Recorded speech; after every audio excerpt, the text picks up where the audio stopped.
Yang pertama, dalam masalah akidah ini adalah pergi ke tukang sihir, dukun dan penyulap, baik laki-laki maupun perempuan. Jika salah seorang di antara mereka tertimpa penyakit sihir atau ain itu penyakit iri. Biasanya orang kalau hatinya suka iri, matanya, bahasa Arabnya mata itu ain, matanya jadi panas. Kalau dia lihat sesuatu dia bisa merusaknya. Misal kita punya anak kecil lucu, dia datang lalu dia mengatakan anakmu lucu ya, tapi dia hasad dalam hatinya, anak itu bisa sakit. Usaha bisa bangkrut, rumah tangga bisa rusak, penyakit ain bahaya. Karena Nabi SAW mengajarkan umatku meninggal karena ain. Makanya hati-hati, setiap ada kelebihan yang Allah berikan, kalau orang puji kita selalu bilang Masya Allah. Kata beliau, pergi ke tukang sihir, dukun dan penyulap, baik laki-laki maupun perempuan. Jika salah seorang di antara mereka tertimpa penyakit sihir atau ain, atau datang kepada mereka hanya sekedar bertanya apakah dirinya atau suaminya kena sihir, atau bertujuan untuk meminta kepadanya atau kepada mereka agar melakukan sesuatu untuknya agar suaminya mencintainya, ini semua hukumnya haram. Bahkan mempercayai mereka adalah kufur. Percaya terhadap dukun, peramal, penyihir dan penyamun. Sesuai dengan sabda Nabi SAW, man ata kahinan fasaddaqahu bima yaqul faqad kafara bima unzila ala Muhammadin sallallahu alaihi wasallam. Barang siapa yang mendatangi dukun lalu mempercayai apa yang diucapkannya, maka ia telah kafir kepada apa yang diturunkan kepada Muhammad sallallahu alaihi wasallam. Begitu juga dengan sabda beliau mengenai orang yang sekedar bertanya iseng saja. Coba tebak garis tangan saya, coba tebak nasib saya, coba saya mau tahu suami saya di mana, apa yang dia kerjakan. Seperti itulah ya. Maka sekedar bertanya saja sudah cukup tanpa mempercayainya. Ada hadis ancaman, man ata arrafan fasa'alahu bi wasa'alahu an syai' lam tuqbal minhu salatan 40 lailah. Barang siapa mendatangi peramal lalu bertanya kepadanya tentang sesuatu, maka tidak diterima sholatnya selama 40 hari. Dari sini diriwayatkan oleh Imam Muslim. Jadi poin ini dulu yang kita titik beratkan berhubungan dengan masalah akidah. Teman-teman sekalian, di muka bumi ini hanya ada dua jalan. Tidak ada jalan yang ketiga. Satu jalan yang benar, satu jalan yang salah. Jalan yang benar adalah jalannya Allah yang selama ini kita yakini sebagai Tuhan. Makanya kita mengatakan la ilaha illallah, la ma'budu bihaqqin illallah. Tidak ada Tuhan, pemilik, penguasa, yang memberi, yang menciptakan, yang menghancurkan di langit dan di bumi kecuali Allah. Itu dasar akidah seorang muslim. Juru bicaranya Allah adalah para nabi-nabi dan rasul, utusan Allah. Dan kita sudah dianjurkan untuk mengimani 25 nabi dan rasul. Penyambung lidahnya nabi dan rasul adalah para ulama dan dai. Kalau Bapak Ibu datang ke majlisnya para dai dan ulama, akan dipandu ke jalannya Allah dan wujudnya surga. Ini jalan yang benar. Tidak usah menuntut sesuatu apapun yang berhubungan dengan ilmu pengetahuan kita yang kita butuhkan untuk Allah kehidupan yang baru ini, kecuali dari para ulama saja. Ini jalan yang benar dan jalan yang lurus. Jalan yang kedua, dan ini jalan yang sesat dan salah, serta tidak ada jalan yang ketiga. Cuma ini atau ini. Yang kedua adalah jalannya iblis. Yang Allah sudah bongkar siapa iblis itu. Dia adalah salah satu hamba Allah yang durhaka. Pada saat Allah suruh sujud kepada Adam, dia tidak mau. Maka Allah ceritakan kepada kita walaupun kita tidak hadir di situ pada saat itu, bahwasanya dia diusir oleh Allah SWT dan akhirnya dia dilaknat sampai hari kiamat. Iblis ini juru bicaranya adalah dukun, ramal, penyamun, penyihir, dan ahli maksiat. Kita kalau berteman dan datang ke majelisnya mereka, maka kita dipandu ke jalan iblis ujungnya neraka. Enggak ada jalan tengah-tengah.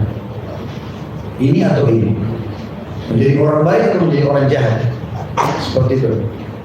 Ini mukadimah pembukaannya dulu untuk memahami teman-teman.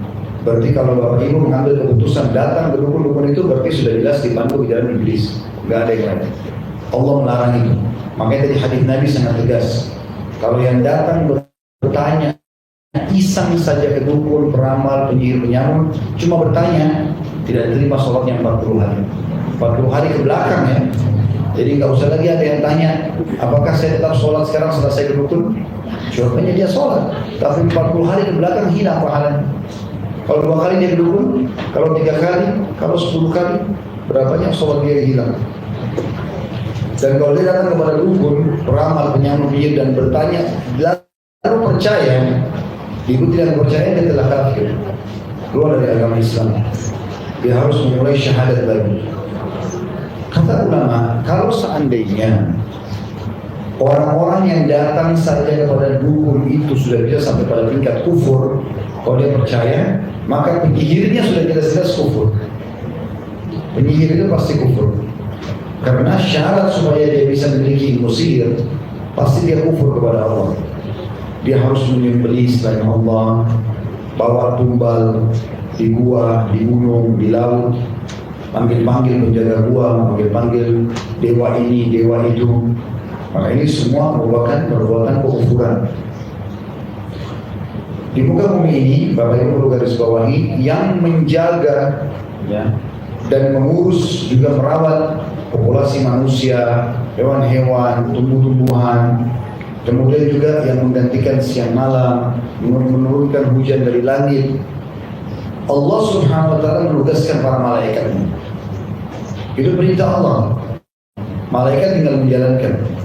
Bisa dibaca di surah 77 dan 79. Dua surah ini menjelaskan tentang tugas-tugas malaikat. Di antaranya mereka mengatur semua sistem yang berjalan di alam semesta ini.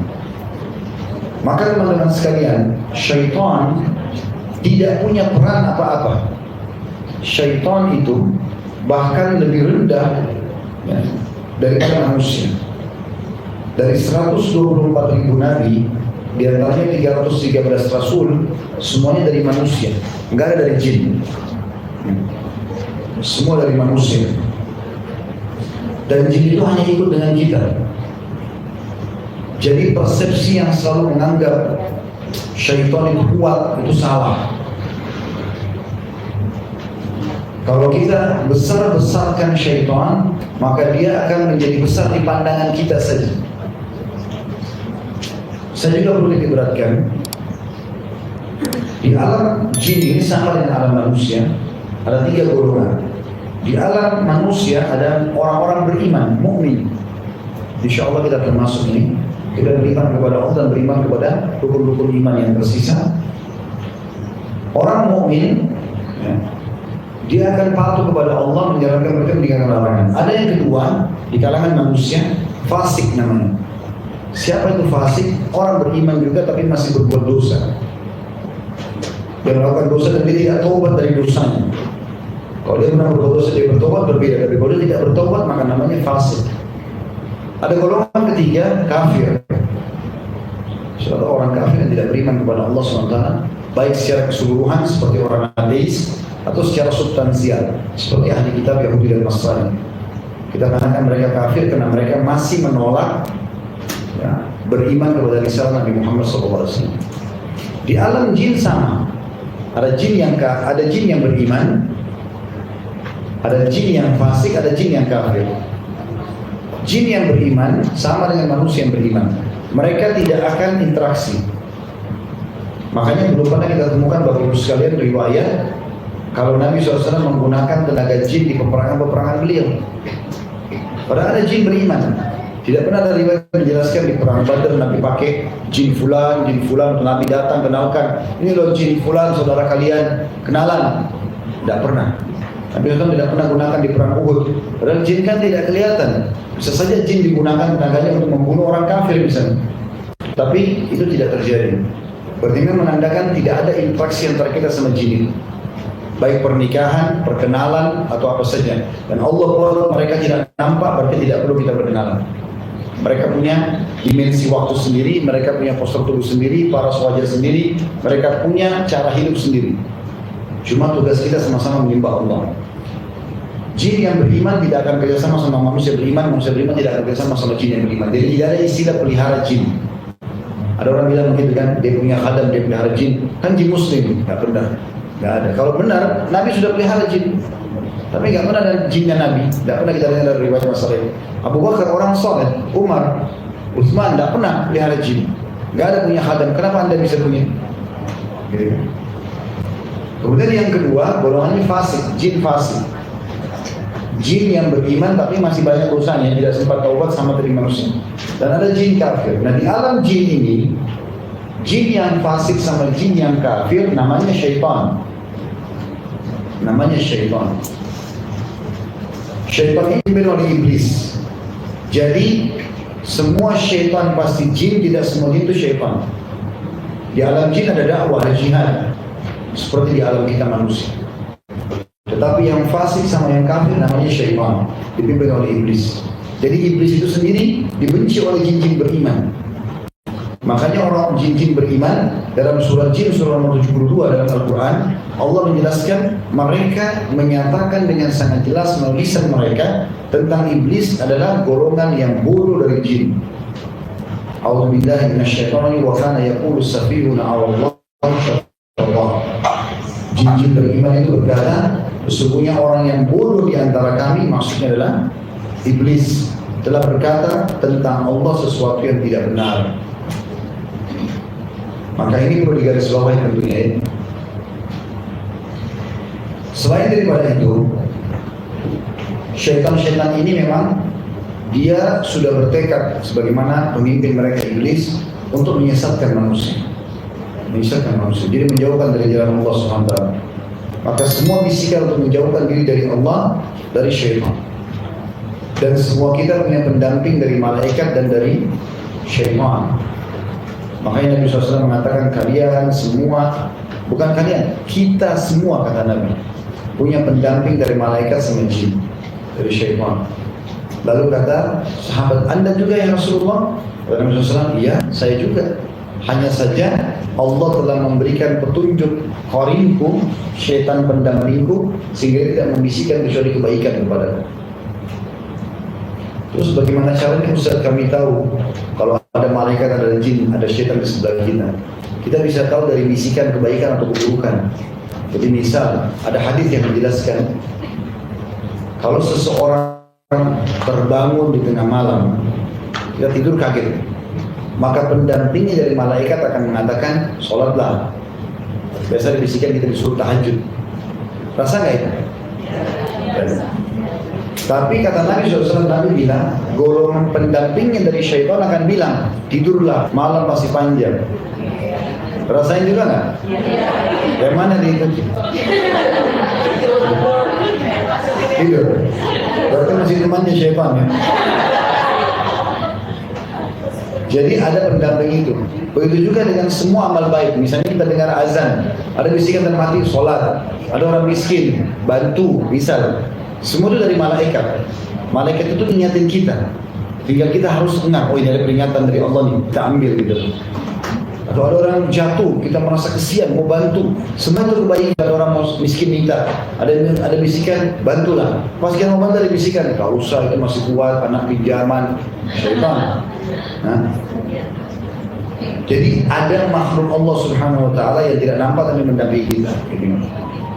Maka itu juga termasuk hal yang perlu dijelaskan dulu. Jadi sebenarnya syaitan itu tidak punya kedudukan ya. Mereka ikut sama manusia saja. Kita pemimpin mereka. Kita ini khalifah.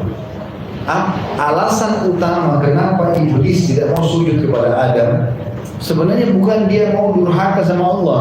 Karena iblis itu adalah salah satu hamba Allah yang patuh sebenarnya dulunya. Tapi dia mau mengkandidatkan diri untuk menjadi pemimpin di muka bumi. Jadi kita ini manusia, makhluk terakhir Allah ciptakan di bumi. Sebelum kita sudah ada hewan-hewan. Ini semua ini yang ada di sekitar kita sudah ada sebelum kita jauh. Makanya kalau ada penelitian ilmiah fosil ditemukan sekian miliar tahun yang lalu, masuk akal itu. Memang sebelum kita sudah ada hewan-hewan itu.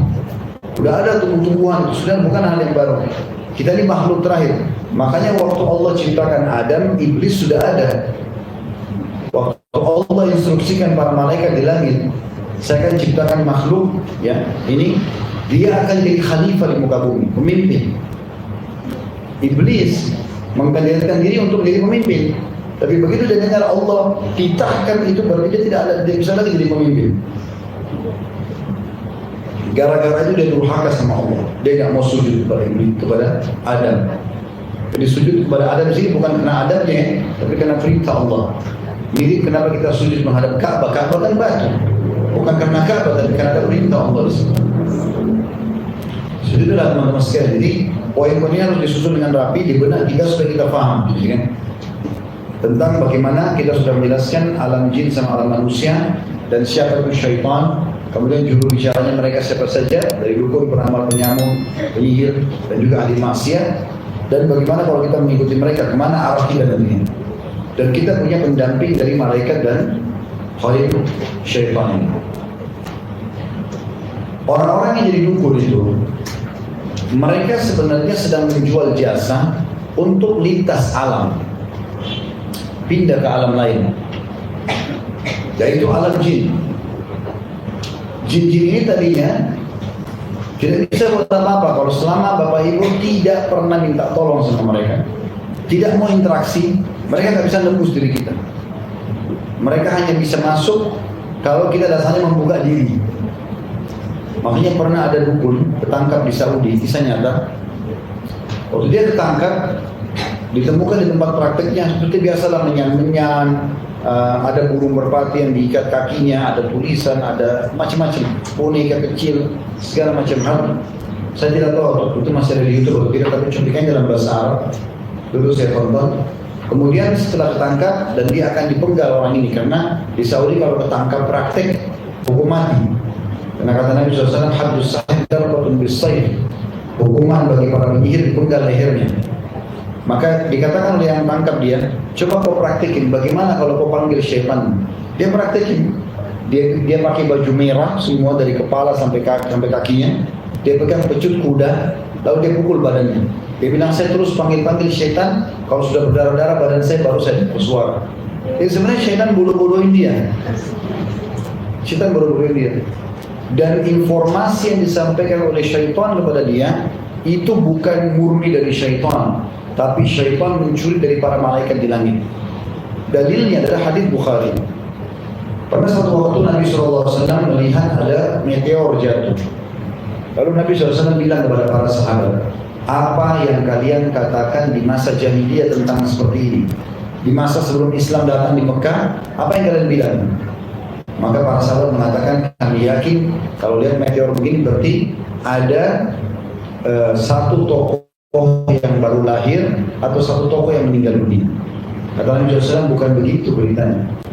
Sebenarnya meteor itu adalah, Nabi jelasin, kalau Allah menyampaikan sebuah titah, misal hari ini mau apa yang terjadi di muka bumi, turun hujan, siapa yang lahir, siapa yang mati, semuanya fenomena ini Allah titahkan dan Allah sampaikan kepada 8 malaikat pemikul arsy. Karena Allah punya singgasana di langit sana, ada pemikul singgasananya Allah 8 malaikat.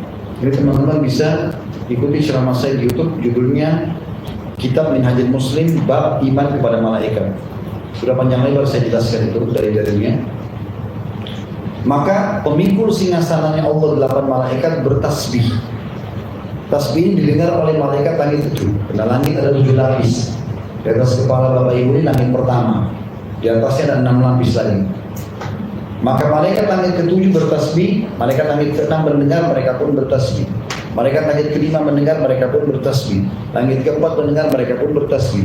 Langit ke-3 mendengar, mereka bertasbih. Terus begitu sampai langit pertama. Pada saat mereka semua bertasbih, para malaikat di lapis langit bertanya kepada malaikat pemikul arsy, sehingga sananya Allah, apa keputusan Tuhan kita? Maka disampaikan keputusan Allah Subhanahu wa Ta'ala. Nah, pada saat itu kata Nabi SAW, syaitan bersusun-susun, Nabi kasih isyarat dengan telapak tangan beliau. Di begini, kemudian datang lagi susun di atasnya, terus begitu sampai mereka ke langit. Lalu mereka berusaha mencuri informasi dari langit. Pada saat itu ada malaikat-malaikat yang Allah utus untuk melempar mereka dengan panah-panah api. Diambil dari bintang, dijadikan sebagai panah api. Dalam surah Al-Mulk ayat 3 Allah menyebutkan tentang fungsi, salah satu fungsi daripada bintang, rujuman bisyayatin, untuk memanah para setan-setan yang berusaha mendengar informasi dari langit. Jadi mereka dengarin tuh, besok hujan di sini, besok ada orang meninggal di sini, besok ini ramalan yang mereka katakan ramalan. Sebenarnya itu berita benar dari langit. Nah, banyak di antara mereka yang mati terbakar dengan serpian bintang itu, dan ada di antara mereka juga yang lolos. Nah, yang lolos ini pergi kepada teman-temannya dukun-dukun lalu menyampaikan informasi itu. Cuma Nabi titip pesan, ini kalau dukun-dukun mendengar, apalagi dia muslim, semuslim dia sadar dia dipermainkan oleh syaitan. Nabi SAW sudah bocorkan buat kita.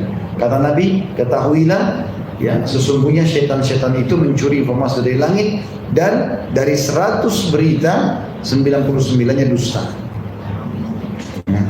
Atau dalam riwayat lain ya, dari seluruh informasi yang disampaikan itu diikuti dengan 100 kedustaan. Jadi kalaupun ada benar, bertepatan karena informasi itu dari langit. Jadi nggak benar. Mereka pun sebenarnya mengerjai manusia itu. Lalu bagaimana caranya kita hidup, Ustaz? Hiduplah dengan alam kita. Kita nggak butuh lintas alam. Contoh misalnya kita bicara alam hewan. Kita lihat bagaimana singa sama harimau misalnya kalau mau menerkam mangsanya. Dia kalau mau makan, dia serang hidup-hidup berusaha misalnya. Lalu dia cabik-cabik dagingnya dalam kondisi hidup.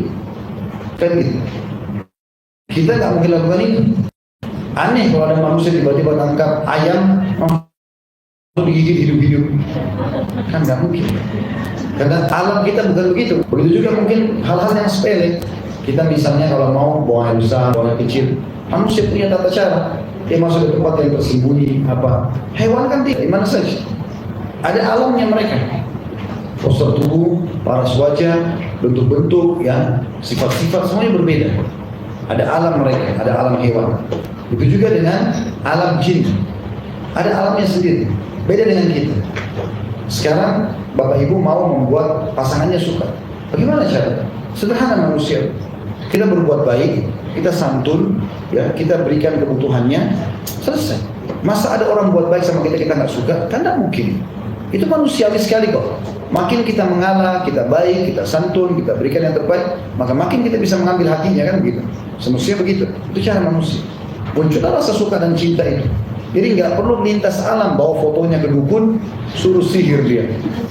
Akhirnya dikirimlah syaitan masuk untuk membuat dia suka, gitu kan? Ini namanya orang lintas alam. Nggak benar. Kalaupun ada rasa kecenderungan itu hanya karena dipaksa. Bukan sesuatu yang memang alami. Maka ini contoh saja. Oleh karena itu kita tidak pernah butuh dengan dukun-dukun, peramal, penyamun, penyihir. Makanya Nabi SAW ingatkan siapa yang datang kepada dukun, peramal, penyamun, penyihir, biar belum percaya. Cuma nanya iseng saja. Coba tebak masa depan saya, coba ramal tangan saya, coba begini dan begitu, maka tidak diterima sholat yang 40 hari. Kalau dia percaya, kufur kepada apa yang diturunkan kepada Muhammad SAW. Hal yang lain juga yang perlu dipahami teman-teman sekalian. Tidak dikatakan dukun kalau tidak kufur kepada Allah. Karena tempat mereka bergantung iblis, syaitan. Dan syaitan ini pasti akan menyimpangkan manusia dari jalan Allah. Makanya yang mereka lakukan, dukun itu, makin dia kufur kepada Allah, makin kuat ilmu sihirnya. Seperti misalnya, beberapa dukun berbongkar di Saudi. Mungkin di Indonesia karena masih belum dilakukan itu ya, masih dianggap itu kayaknya hal-hal yang boleh-boleh saja. Terbukti para dukun mengadakan iklan di koran, ya, bahkan iklan di media, percaya diri mengatakan dirinya dukun, praktek di depan orang dengan sulapnya, dengan segala macam. Kalau di Saudi nggak seperti itu, nggak akan ada. Kalau mereka tangkap masa bisa dipenggal, gitu kan? Nah, ditemukan di beberapa tempat praktek dukun itu, supaya ilmunya kuat, Al-Quran disobek-sobek. Bahkan saya lihat cuplikan sendiri, mereka masukkan dalam set. Ya. Makin dia hinakan Al-Quran, maka dianggap makin tinggi ilmunya, seperti itu. Padahal itu permainan syaitan buat dia. Karena ada seorang wanita, untuk supaya waktu itu dia kerja, majikannya suka sama dia. Dia minta kepada seorang dukun untuk berikan dia sebuah alat benda. Benda itu istilahnya buhul dalam agama kita. buhul-buhul ya, buhul-buhul mereka kasih. Nah buhul ini ternyata adalah sobekan ayat Al-Quran yang ditetes dengan darah haid. Padahal tujuannya hanya untuk menghinakan saja. Itu saja. Ada orang ditemukan seseorang meninggal di Indonesia ini. Tidak usah disebutkan wilayah, tapi terjadi. Sempat heboh sebenarnya waktu itu. Dia seorang dianggap tokoh masyarakat, kemudian dia meninggal dunia. Waktu dia meninggal, rumahnya ada satu kamar. Dia bilang sama keluarganya, jangan ada yang masuk di sini. Sampai dia meninggal, gak ada yang tahu. Istrimu tidak tahu. Waktu dibuka, ditemukan banyak sobekan-sobekan Al-Quran yang penuh dengan maaf air kencing. Begitu caranya syaitan mempengaruhi dia supaya dia bisa dapat ilmu. Begitulah dijanjikan seperti itu. Ini semua tidak benar. Belum lagi disuruh konsumsi darah ya, yang jelas itu kotor dan dilarang dalam agama kita. Pokoknya apa yang Allah larang mereka buat gitu.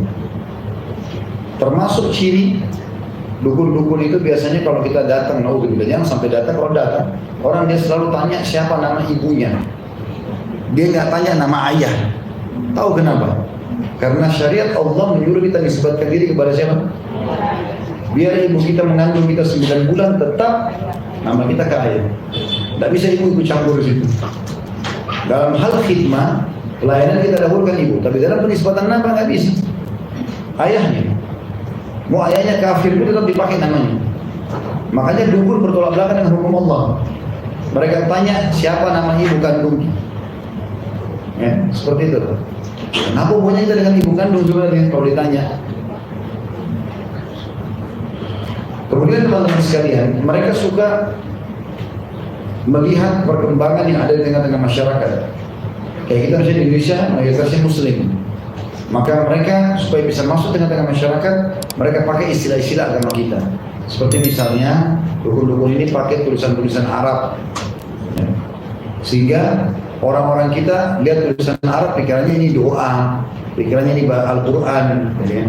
Bahkan tidak jarang tulisan-tulisan Al-Quran dijadikan sebagai bahan.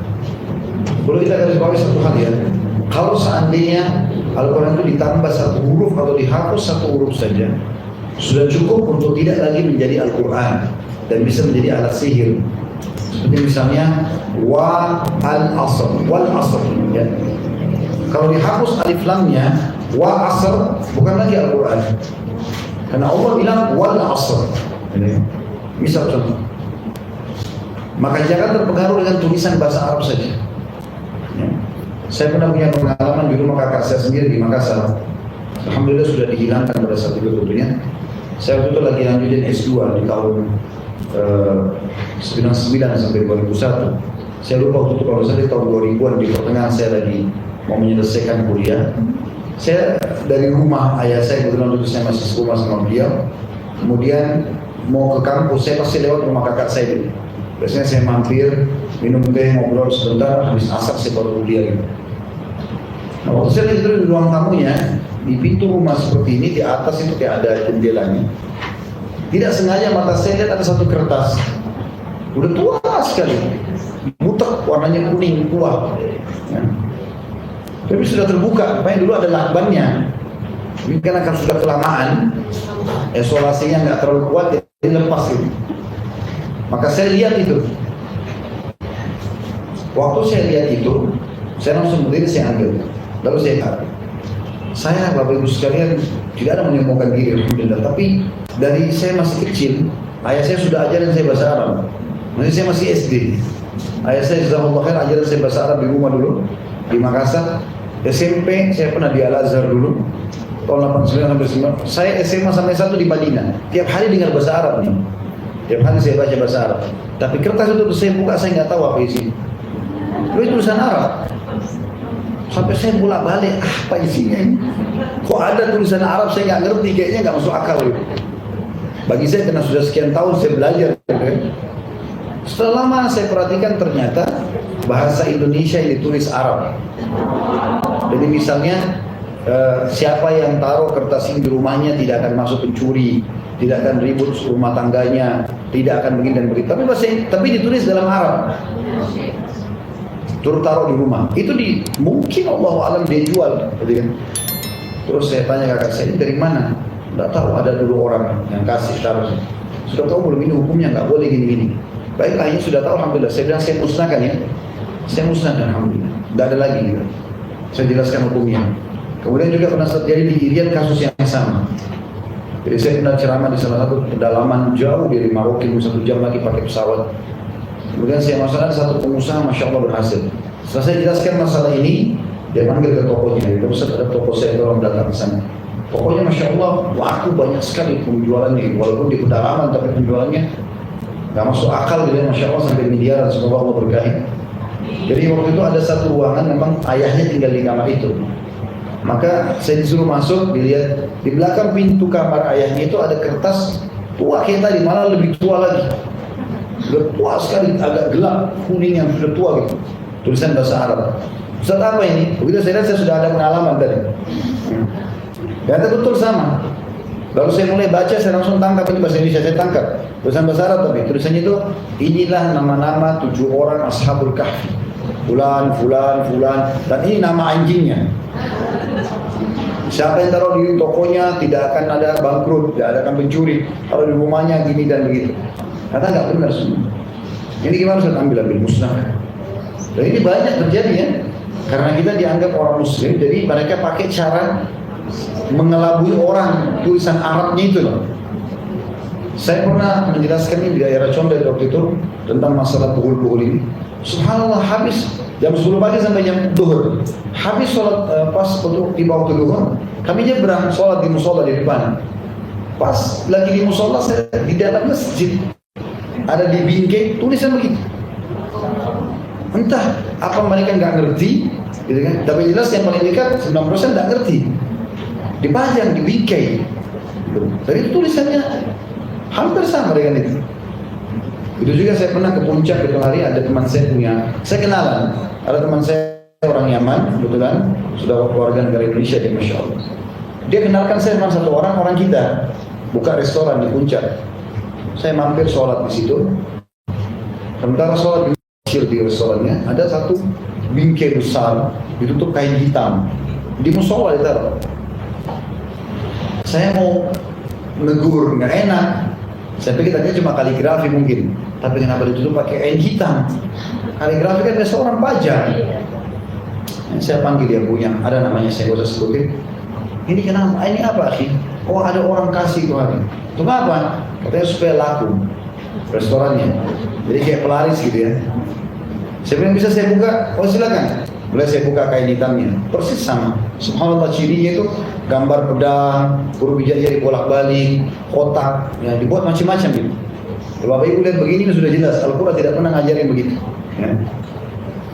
Maka akhirnya saya bilang, ini percuma, ini tidak akan mendatangkan kecuali kerugian buat Anda. Dan memang betul restorannya kecil. Ya. Jangan pakai begini. Modal halal, produk halal, sistem halal, antum sedekah sebagian rezekinya, laku kok. Nggak usah pakai gitu-gitu, nggak perlu. Terus saya bilang, saya hancurkan ya, dia ketakutan rupanya. Mungkin pesannya orang yang kasih, nggak boleh dibuka lah, nggak boleh dihancurkan. Saya bilang, biar saya hancurin. Saya bawa, saya tanya, betul dia jual sate. Di belakang ada arangnya. Mana arangan tuh di belakang? Saya bawa, saya bakar. Nih, saya bakar, nggak ada apa-apa. Harus dibina, musnahkan. Dan sekian banyak orang kadang-kadang tidak paham dengan masalah ini. Saya pernah berangkat di salah satu negara non-muslim gitu, tapi mayoritas atau banyak orang-orang kita kerja di sana. Kalau saya mau ajarin ruqyah syariah, cara pengobatan sihir, itu rupanya saya bilang sebelum kita praktek, betul-betul hadir modal ibu juga, tolong kumpulin semua buhul-buhulnya. Kalau pernah dikasih oleh orang-orang dari Indonesia, katanya untuk majikannya suka supaya dia betah tinggal di luar negeri dan segala macam, serahkan. Suruh panitia sebarin kresek besar. Itu hampir penuh kreseknya. Yang minyak wangi kecil, yang tasbih yang kecil, yang apalah macam-macam. Itu semua ditaruh di bawah bantal, ditaruh di kantong, di macam-macam. Jadi bukan di ibadah di sana. Ya. Enggak, dia memang jadikan itu sebagai senjatanya dia lah istilahnya. Supaya enggak dijahati orang, ada yang untuk kebal. Saya bilang selama ini ada di badan nih Bapak Ibu, selama ini juga ditaruh di rumah, maka ini berarti ada syaitan bersamanya. Pernah terjadi rahimahullah, ulama Saudi yang masyhur dengan keilmuannya masya Allah. Belum hadir di dalam majelisnya di Saudi. Ada 2 orang, kalau saya tidak salah itu Dua orang ini dari Aljazair. Terus yang satu ini bilang sama Syekh, Syekh, ini teman saya ini punya jimat kebal dalam majelis. Maka Syekhnya bilang, sebentar kalau kita berhentikan dulu pengajian. Disuruh maju. Lalu Syekh tanya, apa benar kau punya jimat kebal? Dia bilang, ada benar. Kata Syekhnya, itu perbuatan kufur dalam Islam, tidak boleh, harus ditinggalkan. Dan saya tahu apa yang kau pakai itu sesuatu yang di dalamnya, yang saya yakin kalau kau juga tahu, kau tidak akan pakai di badanmu. Dan pasti yang kasih kamu atau gurumu itu katakan jangan dibuka. Dia bilang benar memang, saya dilarang buka. Ternyata kain yang dijahit-jahit pinggirnya, ya. Biasanya kainnya gelap, coklat, tua, hitam, gitu kan. Itu sering kali dikalungi atau ditaruh di bawah bantal, ditaruh di lemari dan segala macam. Kata Syekhnya, ini yang kau dilarang buka. Saya sekarang ajak kamu untuk buka sama-sama supaya kau tahu apa isinya. Rupanya dia takut awalnya, enggak, saya kan dilarang buka, iya. Tapi saya jamin kamu atas izin Allah, kata Syekh Amin, pasti kau akan aman. Tidak ada masalah dengan ini. Tidak akan ada masalah dengan ini. Maka pada saat dikatakan tidak ada masalah dengan itu, dia pun akhirnya terbuka hatinya mau. Dibukalah satu persatu kain itu, jahitannya. Bisa sikap oleh semua jemaah pada saat itu. Itu dibuka, ternyata dalamnya masih ada kain lagi. Dibuka lagi, ada kain lagi, terus sampai tinggal kecil. Dan ternyata terakhir sekali di kain terakhir, dalamnya itu ditemukan kotoran sapi yang sudah kering. Kata Syekh Utsaimin, saya tahu itu isinya, karena beliau punya pengalaman. Dan kau tahu kenapa kotoran sapi ini ada di badanmu dan kau disuruh tempel? Karena setan yang menemani kau untuk supaya kau kebal itu suka dengan bau itu, sehingga setiap kali ada di sebelahmu, kau pasang, dia akan mendekat.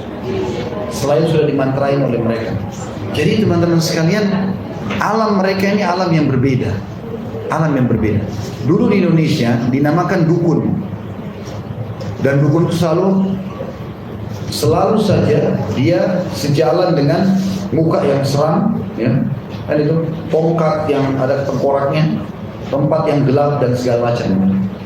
Setelah terjadi di Indonesia, ada banyak dukun yang melakukan perbuatan kriminal lainnya, dikeroyoki oleh massa, sampai pernah kita dengar di Indonesia pun ada dibakar, dukun dibakar beberapa kampung di Indonesia karena mereka ternyata juga memperkosa orang dan segala macam.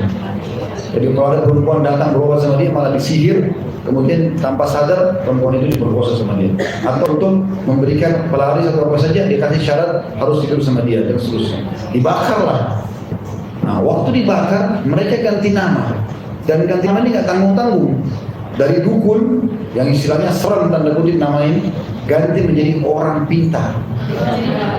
Bayangkan, ganti namanya itu nggak masuk akal, langsung.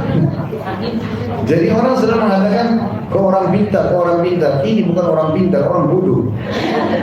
Karena mereka itu minta tolong sama syaitan. Pintar dari mana?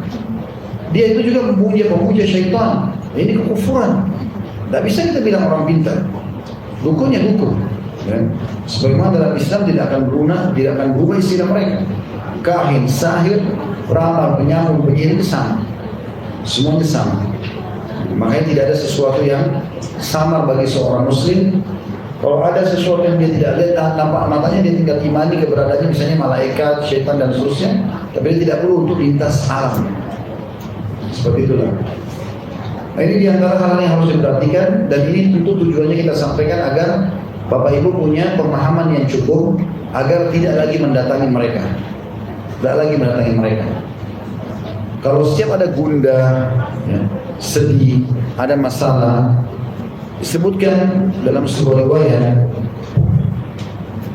bahwasanya Nabi SAW kalau sedang merasakan sesuatu, maksudnya ada beban dalam hidup beliau, maka beliau mengalihkannya ke sholat. Ingat wudu, sholat 2 rakaat, niatkan sholat taubat, berdoa kepada Allah SWT, atau sholat istikharah, minta petunjuk kepada Allah SWT. Cukup. Kita jadikan sebagai bahan muhasabah, bertobat, Allah akan berikan jalan keluar. Allah pastikan fa inna ma'al usri yusra. Sesungguhnya pada setiap kesulitan ada kemudahan, gitu kan? Jadi nggak perlu kita pergi ke orang-orang ini. Dan ini sayang sekali karena pada saat pilkada, acara apalah, politik juga begitu, laku mereka jual keris, jual ini, jual itu, ini semua nggak benar. Ya, ini permainan syaitan, sehingga terjadi persaingan-persaingan yang tidak masuk di akal. Ya. Saya juga ingin melengkapkan bahasan ini dengan beberapa ciri penyihir ya. Kalau yang pertama tadi dia sering tanya tentang siapa nama ibu. Kemudian yang kedua mereka sering kasih syarat. Misalnya syaratnya kamu harus bawa ayam hitam, kamu harus bawa ini dan itu. Kalau bapak ibu pergi ke ustadz, kiai, nggak ada syarat, nggak ada suruh bawa-bawa. Kamu kalau mau saya doakan, bawakan kepada saya beras, misalnya, nggak ada begitu. Kecuali memang dia dasarnya yang dikasih oleh jemaahnya bisa beda. Tapi kalau dukun tidak namanya syarat. Dan seringkali mereka memberikan syarat-syarat yang sulit. Karena memang ini dijadikan bisnis sama dia. Misal dia bilang, bawa kepada saya tikus yatim.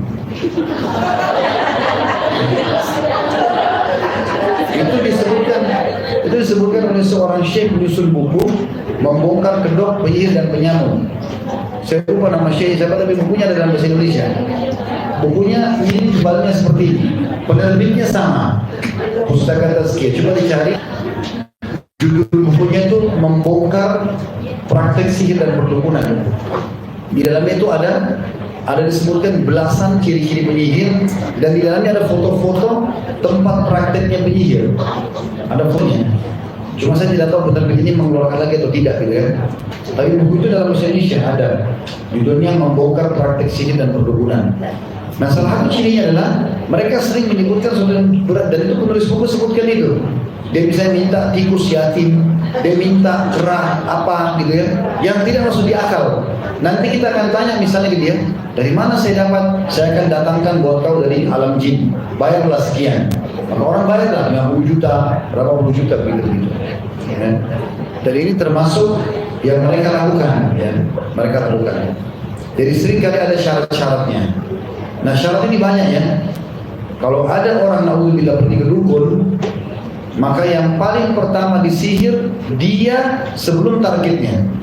Misal dia bawa foto dukun nih, dia foto, misalnya dia mau seseorang suka sama dia bawa fotonya, ini tolong buat suka sama saya. Sebenarnya dukun itu sudah dia dulu yang disihir sebelum orang itu. Makanya fotonya dia pun diminta sama dukun itu, pasti diminta untuk disatukanlah sama foto ini apa segala macam. Tapi sebenarnya dukun sedang menjadikan dia sebagai pasien tetapnya. Jadi dia disihir, makanya dia selalu ikat, selalu mau ke sana, selalu mau balik, selalu mau bertanya. Itulah, ya. Jadi sama pengedar narkotika buat orang ketagihan, dia buat begitu. Dan pada saat dia pulang dari tempat dukun itu, maka dia akan diikuti oleh setannya si dukun. Begitu itu. Makanya biasa tidak mungkin pasti pulang dari tempat dukun tidak dikasih sesuatu. Disuruh minum air, disuruh makan ini, disuruh pokoknya ada sesuatu di situ. Dia pulang pasti dia sudah konsumsi sesuatu dari tempat dukun itu. Karena memang itu syaratnya dia. Gitu ya. Sama di koran-koran banyak, maaf kalau laki-laki memanjangkan kelamin apa segala macam, itu semua permainan syaitan, permainan dukun. Nanti kalau dia pergi ke sana, nanti dia dikasih ketan hitam lah, dikasih apa dia harus makan, ukurannya begini, begitu. Ya. Tanpa dia sadari sebenarnya dia sedang disihir. Maka pasien-pasien ini nanti diraba oleh si dukun-dukun ini, padahal sebenarnya dia sedang menyihirnya. Perempuan yang tidak bisa punya anak mandul, perempuan yang mau supaya suaminya suka dan segala macam, ini seperti itulah. Ya, saya pernah itu hari di Kemang, pengajian di tahun-tahun pertama saya di Jakarta. Pas habis ta'lim, ada satu ibu datang kepada saya. Ustaz, tentu alhamdulillah di depan jemaah, dia mau datang dan membawa sebuah seperti setengah handphone ini lah ya, tapi kayak map buku kecil. Itu dibuka, dalamnya ada kertas fotokopian. Itu bahasa Arab. Ternyata itu dia bayar kalau nggak salah 5 juta dia beli dari dukun supaya hubungan sama suaminya langgeng. Ini dusta semua. Dusta. Uang yang dikeluarkan itu jadi haram karena kita kasih dukun, dia juga menipu kita. Gak ada itu semua. Tidak ada, subhanallah, kata Nabi SAW, saya tidak temukan cinta yang terbaik dibandingkan suami istri yang memang tulus bersetia mereka secara manusiawi. Bukan karena ada alam-alam seperti ini. Maka akan muncul rasa sayang yang alami. Itu yang dimaksudkan sebenarnya. Jadi kita alam manusia, bukan alam jin kesana. Ya. Oleh karena itu, cirinya juga salah satunya adalah itu. Minta syarat-syarat ya. Banyak syarat yang mereka kasih. Kemudian diantara hal yang dilakukan adalah dia sering kasih titipan. Titipan itu buhul namanya. Disuruh tanam depan rumah, disuruh taruh di belakang rumah, di atap rumah. Nah, semuanya namanya buhul. Yang macam-macam. Ada yang digitarin hewan, ada yang apalah, barang dibungkus-bungkus, ada yang menyan-menyan, macam-macam. Semua itu dikasih untuk ditaruh. Ya. Jadi belum pernah Nabi SAW sekalian itu menitipkan kepada para sahabat mengatakan ini kertas kau pasang di rumahmu ya, ini benda taruh di belakang pintu rumahmu ya. Tidak pernah Nabi bilang begitu. Tidak ada jalan dalam Islam itu. Tapi mereka seperti itulah caranya dukun-dukun ini. Jadi dia menitipkan, pasti dititip itu, pasti dikasih sesuatu. Ya. Atau bisa juga dia kasih sesuatu itu misalnya untuk diberikan makan kepada orang yang jadi targetnya, gitu kan? Tapi yang jelas ada sesuatu yang dia bawa pulang. Itu yang ketiga cirinya. Yang keempat, cirinya adalah dia seringkali menyuruh kita melakukan ritual tertentu di waktu tertentu, di tempat tertentu. Misal dia bilang, pergilah ke jembatan ini, gunung itu, ya. Sembelilah ayam, lemparlah bangkainya, taruhlah darahnya, ya. Atau apa saja, atau nyalakan lilin di malam ini, biasanya di malam Jumat misalnya, ya. Atau pada saat bulan purnama, taruhlah minyak itu di jendela dan seterusnya, seperti itulah. Maka itu salah satu cirinya, ya. Kemudian kita pindah ke jenis-jenis sihirnya yang sering dilakukan. Di antaranya sihir mahabbah namanya. Itu membuat lawan ini suka, ya. Dan ini tentu perbuatan haram, tidak dibolehkan sama sekali. Ini adalah hukumnya haram dan tidak dibolehkan. Karena kita cukup, saya bilang tadi, dengan alam manusia kita untuk membuat pasangan kita suka. Sudah aja.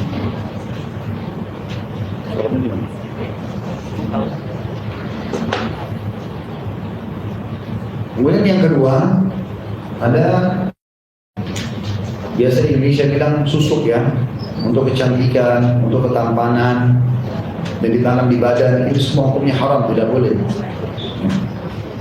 Allah Subhanahu wa ta'ala memberikan Bapak Ibu paras wajah ini, postur tubuh ini, warna kulit ini, inilah punya kita. Kita tugasnya menikmati. Gunakan tidak itu untuk ibadah. Tidak usah dipungkiri. Karena walaupun kita anggap fisik kita buruk misalnya, tetap aja ciptaan Allah. Makanya Allah bilang dalam surah Hujurat, wala dalam Al-Quran itu, jangan kalian mencaci maki diri kalian, wala tanabazu bil alqab, dan jangan saling memanggil dengan julukan yang buruk. Karena semuanya ciptaan Allah Subhanahu wa taala. Makanya juga termasuk ya. Jadi tidak perlu Bapak Ibu berudu ya, lakukan perawatan-perawatan alami yang tidak ada haramnya, kosmetika kalau perempuan segala macam, olahraga, kesehatan, apalah itu semua tidak ada masalah selama tidak haram. Kemudian yang ketiga adalah laris ya, untuk laris dagangannya. Ya, biasanya dia pergi ke dukun-dukun ini, kemudian minta apalah untuk restorannya, minta apalah untuk tokonya gitu kan. Makanya juga ada. Kemudian ada juga ta'dzib atau penyiksaan, sihir yang bentuknya penyiksaan, seperti misalnya dia bawa foto seseorang, saya mau orang ini dihukum, begini apa sajalah, maka itu bisa saja seperti menyiksa, ya, mengganggu. Kemudian juga ada sihir yang sifatnya membuat orang kacau, lupa, ya. Itu juga ada jenisnya sendiri. Itu pernah menimpa Nabi SAW. Jadi dalam sebuah hadits Bukhari dijelaskan, Kalau Lubab bin Asam, salah satu orang Yahudi pernah menyihir Nabi SAW dengan mengambil potongan sisir beliau dan rambut beliau. Sampai 1 bulan Nabi lupa istri mana yang punya giliran. Karena istrinya ingatkan, ya Rasulullah malam ini malam saya. Sebulan Nabi lupa. Sampai akhirnya Nabi penasaran, akhirnya beliau berdoa kepada Allah SWT lalu mimpi. Nabi mimpi. Di kepala dan kaki beliau ada 2 malaikat yang datang. Di malaikat kepala mengatakan, kenapa orang ini, yang di kaki mengatakan orang ini kena sihir. Yang di kepala mengatakan, apanya yang diambil sebagai buhul, alat untuk menyihir tadi. Ya. Maka yang di kaki mengatakan sisir dan potongan rambutnya. Di kepala mengatakan ditaruh di mana, di kaki mengatakan di sumur suku Za'far. Sukunya orang Yahudi ini, yang didirikan di batang pohon kurma. Gitu ya. Maka Nabi SAW bangun terkaget, lalu Nabi mengajak Zubair dan Ali radhiyallahu anhum, lalu pergi ke sana lalu membuka dan ditemukanlah buhul tersebut. Nah, cara paling efektif untuk mengobati, kita tutup dengan ini karena sudah masuk waktu asar ya. Cara efektif sekali untuk mengobati diri adalah yang pertama berdoa. Tidak ada yang mengalahkan doa. Kapan Bapak Ibu selalu merasakan ketindihan, mimpi buruk, ya, atau cenderung dengan lawan jenis tapi tidak halal buat kita. Sering kita mimpikan biologis sama dia segala macam, berarti ada sihir, ada masalah, gitu kan? Jadi aneh gitu loh. Dia bukan suami, bukan istri, tapi kita selalu berharap bisa berhubungan sama dia. Itu tanda tanya, gitu ya. Tanda tanya, apalagi kalau sering mimpi ketemu sama dia sehingga cenderung dan seterusnya, ini satu hal yang jadi tanda tanya. Maka doa, kita berdoa kepada Allah SWT sebagaimana Nabi SAW melakukan, minta kalau semua ini ada, batalkan ya Allah. Yang kedua, ruqyah syariah. Ruqyah syariah adalah membaca ayat-ayat dan doa-doa yang diajarkan oleh Allah Subhanahu dalam Al-Quran, terutama ayat-ayat pembatal sihir. Kemudian doa-doa yang diajarkan oleh Nabi SAW. Ini tentu agak panjang, tinggal Bapak Ibu nanti ketik di Google doa-doa ruqyah. Ada keluar semua nanti artikelnya. Tinggal ikutin saja. Caranya baca ayat-ayat itu, tiup ke telapak tangan, usap di badan. Sudah banyak cara maksud tentang ruqyah mandiri ya. Dan saya sering, kalau saya pribadi, mengajarkan 6 surah dasar, Al-Fatihah, ayat kursi, dan 4 kul. Qul ya ayyuhal kafirun, qul Allahu ahad, qul huwallahu ahad. Baca 3 kali, tiup telapak tangan, usap dari kepala sampai di kaki. Saya tadi subhanallah baru ketemu seorang bapak di PLN sebelum sini. Dia datang kepada saya, dia bilang, ada ibu saya sudah tua, sekitar 85 tahun. Ada tinggal di daerah Sumatera. Dia rajin ibadah, rajin baca Quran, tapi akhir-akhir ini suka mimpi buruk, suka terganggu lah. Gitu. Terus saya kirimkan cuplikan ceramahnya Ustaz tentang ruqyah mandiri. Baca tadi surah-surah itu, tiup telapak tangan, usap di badan. Dan dia rasa makin banyak, makin besar reaksinya. Maksudnya makin ada mimpi-mimpi yang tidak nyaman gitu. Maka saya bilang berarti ada bukti kalau begitu. Silakan dilanjutkan, insya Allah dilanjutkan. Berarti ada reaksi kan. Terus saja insya Allah akan bisa dibaca ruqyah syariah. Ruqyah syariah bisa didukung dengan air, misalnya air begini kita baca ayat ruqyah, tiup telapak tangan, juga meludah sedikit di air itu, ditiup, ya. Lalu kemudian diminum atau diusap di badan. Bisa juga pakai minyak zaitun atau minyak habatus sauda, ditiup kemudian diusap di badan. Madu juga bisa diruqyah. Ibu-ibu bahkan bisa ruqyah seluruh rumahnya. Kalau lagi masak ruqyah, taruh air galon di ruqyah, bacain surah itu saja sebelum ditaruh. Jadi satu rumah itu semuanya jadi aman dari sihir. Nah di ruqyah, gitu kan? Nah, kita bisa meruqyahnya. Kemudian yang ketiga, konsumsi ajwa, kurma ajwa. Kurma ajwa ini kurma yang hitam kurma Nabi ya. Kurma ajwa ini dikonsumsi satu hari, di pagi hari 7 butir, non-stop. Karena kata Nabi SAW, siapa yang konsumsi ajwa Madinah 7 butir di pagi hari, dia akan selamat dari segala jenis sihir dan racun. Dan ada penelitian hasil medis, kalau 1 butir kurma ajwa itu sudah bisa mengkonsumsi, sudah bisa menutupi 6% dari kebutuhan kita sehari. Berarti kalau 7 butir sekitar 42% sudah terpenuhi. Makanya dia bisa membentengi diri dari racun. Kalau sihir itu hikmah Allah SWT, maka akan tertolak dengan itu. Yang keempat, menggunakan daun bidara. Jadi yang belum punya beli, tanam di rumahnya. Pohonnya murah, tidak tahu ketik di Google pohon bidara, keluar gambar fotonya, lihatkan ke penjual-penjual pinggir jalan tuh. Saya pesan ini. Biasanya satu pohon murah kok tuh, 75.000 sampai 100.000. Dia yang penting lembab, maka dia akan tumbuh terus. Ambil 7 lembar, diulek, kalau kita sekarang bisa di blender. Baru kemudian dicemplungin di air, baik itu air minum ataupun ember, kita cemplungin lalu kita bacain ayat ruqyah sambil kita tiup ke air itu, nanti bisa dipakai berendam atau dipakai mandi. Maka itu menggunakan daun bidar seperti racun bagi mereka, seperti racun bagi mereka, gitu kan? Maka ini insya Allah perangkat-perangkat kita yang kita bisa gunakan untuk menyelamatkan kita. Dan ingat, kalau orang sudah kena sihir berarti cobaan. Ada orang dicoba bangkrut usahanya, ada orang dicoba masalah dengan anaknya, mertuanya, ada orang dicoba dengan sihir. Maka bukan berarti kita berobat ruqyah langsung sembuh hari itu juga. Ada prosesnya. Dan kita nikmati dosis itu. Mudah-mudahan dengan Allah SWT bersihkan kesalahan kita. Jadi seperti itu kurang lebih. Poin pertama kesalahan masalah akidah adalah larangan secara mutlak untuk mendatangi dukun. Dan sudah kita jelaskan bagaimana dukun-dukun itu dan dilarang keras untuk mendatanginya. Allahu a'lam.